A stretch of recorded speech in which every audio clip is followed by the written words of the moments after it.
LC value goods ছিল, যেটা China থেকে ম্যানুফ্যাকচারিং হয়ে বাংলাদেশে আসছিল, গার্মেন্টস অ্যাক্সেসরিজ, জিপার বাটন, এই জাতীয় অ্যাক্সেসরিজগুলো যদি সময় মতো ফায়ার সার্ভিসের পদক্ষেপ নিত তাহলে হয়তো আমার গুডসটা সেভ হয়ে যেত। আমার নাম নজরুল ইসলাম, একটা মাল্টিন্যাশনাল কোম্পানির মার্কেটিং ম্যানেজার। এই গুডসটা ইনপুট হয়ে আবার চায়নাতে এক্সপোর্ট হয়।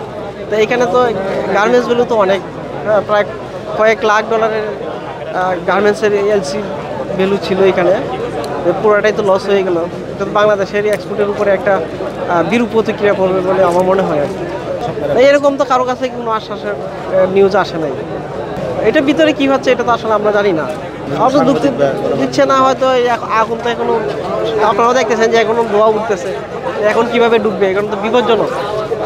আমি আমার ফরওয়ার্ডারের সাথে কথা বলছি, যারা এটা ফরওয়ার্ডিং করছে, তারা বলছে ভাই এখনো তো কিছু বলতে পারতেছি না, দু তিন দিন না গেলে আসলে কিছু বলা যাবে না।